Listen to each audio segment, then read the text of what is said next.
Oke, halo kawan-kawan. Pada sesi kali ini kita akan membahas topik kekuasaan, di mana kekuasaan ini merupakan salah satu kata kunci yang sering muncul dalam studi-studi ilmu politik, ya, karena ilmu politik itu mempelajari tentang bagaimana kekuasaan beroperasi, bagaimana kekuasaan itu diperoleh, bagaimana dipertahankan, bagaimana sirkulasi kekuasaan itu terjadi, dan seterusnya. Nah, pada sesi kali ini kita akan coba menelusuri bagaimana awalnya kekuasaan itu didefinisikan, bagaimana ditemukan, bagaimana dikembangkan oleh para filsuf, dan bagaimana konteks yang melatar belakanginya. Kekuasaan sebenarnya ada di mana-mana, karena setiap relasi manusia pada dasarnya adalah relasi kekuasaan. Contohnya adalah relasi antara dosen dan mahasiswa, di mana dosen punya power yang bisa ataupun bisa membuat mahasiswa melakukan sesuatu. Juga misalkan dengan relasi orang tua anak, ketua anggota, dan seterusnya. Mana kekuasaan itu sederhananya bisa didefinisikan sebagai kemampuan untuk memenuhi tujuan atau maksud yang diinginkan. Jadi kalau misalkan kita contohkan relasi antara dosen dan mahasiswa, saat dosen meminta mahasiswa untuk mengerjakan tugas, maka mau nggak mau mahasiswa akan melakukan hal tersebut, ya, karena mahasiswa berkepentingan untuk mendapatkan nilai. Nah, itu adalah contoh relasi kekuasaan. Contoh yang lain juga sangat banyak, ya. Seperti orang tua anak, dan seterusnya. Jadi setiap relasi pada dasarnya adalah relasi kekuasaan. Nah, ada dua jenis kekuasaan, yaitu kekuasaan formal dan kekuasaan informal. Kekuasaan formal itu contohnya adalah presiden, dan kekuasaan informal contohnya misalkan bisa kita lihat pada kiai ataupun pendeta. Di sini kekuasaan formal diartikan sebagai kekuasaan yang punya, dalam tanda kutip, punya SK, ya. Dia punya sesuatu dasar yang menjadi legitimasi yang sah. Jadi dia kelihatan. Presiden misalkan hasil terpilih dari hasil pemilu, kemudian dia dilantik, dan dia punya kekuasaan secara formal, dan biasanya dibatasin oleh jangka waktu tertentu sesuai dengan apa yang tercantum di SK tersebut. Berbeda dengan kekuasaan informal yang dia tidak perlu SK ataupun dokumen formal yang spesifik, ya. Tapi karena dia punya satu satu satu pengetahuan tertentu di masyarakat, kemudian dia punya kekuasaan untuk bisa mempengaruhi orang lain. Ya, contohnya kiai dan ataupun pendeta, karena mereka punya pemahaman yang lebih tentang agama dibanding orang-orang yang lain di masyarakat, maka mereka punya kekuasaan.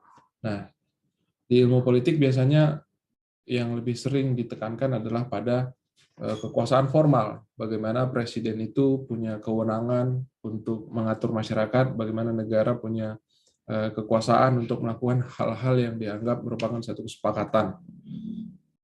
Nah, kalau kita perhatikan secara historis dan pengalaman pemikiran dari para filsuf tentang kekuasaan, maka kita akan menemukan satu tokoh bernama Thomas Hobbes sebagai salah satu orang pertama yang memikirkan tentang bagaimana kekuasaan terbentuk, ya, bagaimana negara itu terbentuk. Hobbes memulai argumentasinya dengan menjelaskan keadaan alamiah manusia sebelum adanya kekuasaan. Hobbes mengatakan state of nature manusia itu dalam kondisi terjadi kekosongan kekuasaan adalah terjadi kekacauan di mana-mana. Hobbes mengandaikan istilahnya itu sebagai homo homini lupus. Setiap orang merasa terancam dengan keberadaan orang lain. Ya, manusia adalah serigala terhadap manusia yang lainnya, kira-kira begitu. Kenapa? Karena dalam masyarakat yang tidak ada otoritas, tidak ada kekuasaan, maka semuanya berupaya untuk mempertahankan kebebasannya. Ya, karena manusia adalah dianggap manusia yang rasional, kemudian sebagai manusia rasional mereka punya kebebasan, maka akan ada kecenderungan setiap manusia untuk mempertahankan kebebasan. Tapi pada satu titik, kebebasan manusia dengan kebebasan yang lain itu akan berbenturan dan bisa mengakibatkan chaos. Ya. Makanya sekarang kita sering dengar misalkan istilah kebebasan itu ada batasnya, yaitu tidak melanggar kebebasan orang lain. Nah, kalau nggak ada kekuasaan yang menjamin hal tersebut, maka yang terjadi adalah kekuasaan. Kira-kira gitu ya. Hobbes. Karena Hobbes itu melihat bahwa karakter manusia itu, dia sebut istilahnya itu dalam bukunya adalah solitary, brutish, poor, nasty, dan short. Ya, jadi kasar, jahat, ingin berkuasa atas yang lain, dan sebagainya. Oleh karena itu, Hobbes mengatakan diperlukan satu negara atau satu otoritas, diperlukan satu negara yang kepadanya diserahkan kekuasaan untuk menjaga agar tidak terjadi kekacauan. Nah, ini adalah pandangan paling awal, saya kira, yang memikirkan tentang kekuasaan, meskipun ada beberapa tokoh sebelumnya seperti Niccolo Machiavelli ataupun setelahnya seperti John Locke, tapi yang lebih komprehensif dipikirkan oleh Hobbes ini ya. Jadi intinya dia mengatakan bahwa kekuasaan itu dilekatkan kepada negara karena dibutuhkan untuk mengatasi keadaan alamiah manusia yang ditandai dengan anarki. Ya, anarki di mana situasinya adalah perang semua melawan semua ya. Bellum omnium contra omnes istilahnya, Hobbes. Maka dari situlah terbentuk negara. Ya, negara ya mungkin negara modern yang kita hidupin sekarang ini mungkin juga bisa berangkat dari alasan itu. Jadi pada intinya Hobbes mengatakan negara itu berawal dari perjanjian sesama warga negara untuk mematuhi penguasa yang dipilih oleh mayoritas. Nah, kemudian lahirlah teori yang disebut sebagai teori kontrak sosial. Jadi setiap individu, setiap warga negara itu menyerahkan haknya kepada si penguasa, dan si penguasa mempunyai kekuasaan untuk menggunakan kekuasaan itu menjaga ketertiban dan keamanan, menjaga agar tidak terjadi situasi chaos. Jadi tujuan negara itu adalah untuk menyelamatkan kepentingan masing-masing warga negara dari perang sesama manusia. Nah, ketika setiap warga negara menyerahkan hak dan kepercayaannya pada penguasa, maka negara punya kuasa penuh untuk menjalankan kedaulatan dalam bentuk apapun, termasuk memegang monopoli kekerasan. Apapun sah dilakukan oleh negara, termasuk kekerasan sekalipun, atas nama mempertahankan kebebasan, atas nama menjaga agar setiap manusia tidak saling chaos ya.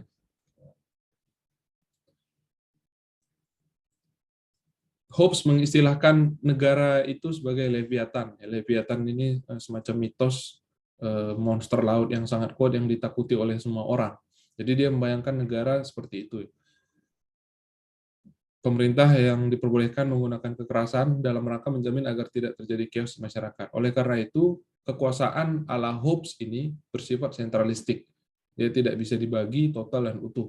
Sebagai ilustrasi gambar yang di samping ini, ya, yang terdiri dari kumpulan manusia membentuk satu tubuh yang disebut sebagai Leviathan. Ini adalah ilustrasi dari negara tersebut, yang sebenarnya negara yang dibayangkan oleh Hobbes ini adalah negara yang monarki atau negara yang dipimpin oleh satu raja dan punya kekuasaan yang absolut. Menurut Hobbes, seperti itulah negara yang ideal, yang punya kekuasaan yang sangat besar untuk menjamin agar negara itu tidak jatuh dalam situasi yang kekacauan, dan juga menjamin agar manusia tidak kembali kepada situasi alamiahnya yang sangat buruk.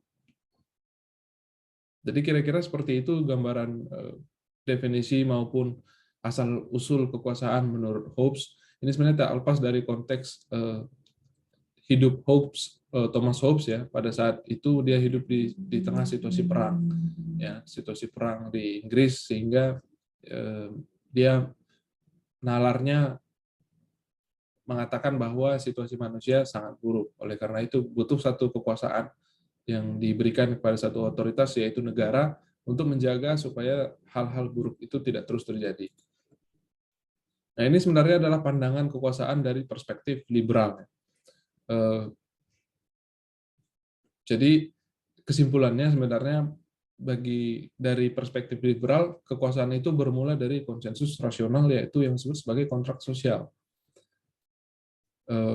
Ya, jadi negara itu pada dasarnya adalah hasil dari kontrak sosial dari seluruh warga negara, di mana warga negara itu secara sukarela menyerahkan haknya kepada satu otoritas agar otoritas itu bisa menjaga ataupun melindungi hak. Tapi bagi Hobbes, otoritas itu adalah otoritas yang absolut, yang bisa melakukan apa saja atas nama kepentingan semuanya. Hal berbeda diutarakan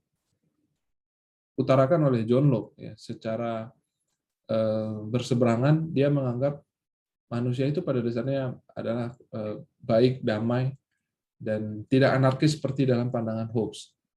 Nah, tetapi pada perkembangannya, menurut John Locke, negara itu diperlukan untuk menjaga agar situasi alamiah yang baik tadi tetap terjaga, supaya hak milik yang dimiliki oleh tiap individu tetap bisa dipertahankan. Ya, ingat ya, Locke itu mengatakan bahwa manusia sejak lahir sudah punya 3 hak: hak bebas, hak milik, dan juga hak hidup.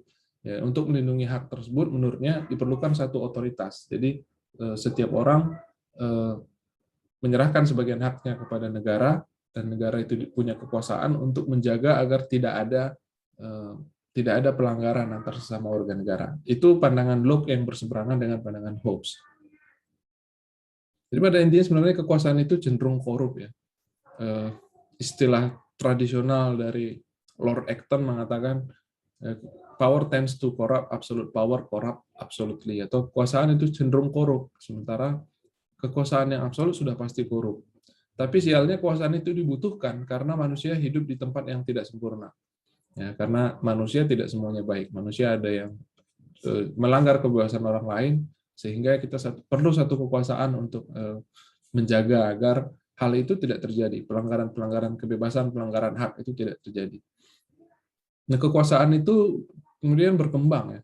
Tidak hanya pandangan perspektif liberal saja.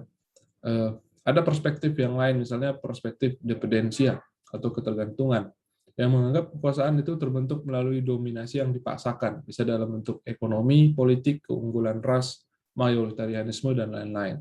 Jadi mereka yang berkuasa dianggap adalah mereka yang dominan. Hal ini misalkan bisa kita pakai untuk menganalisis zaman penjajahan. Kenapa sih misalkan Belanda itu punya kekuasaan terhadap masyarakat Nusantara di abad 17, 18, dan 19, ya karena mereka punya dominasi yang dipaksakan, dominasi dalam hal militer, dalam hal politik, dan sebagainya.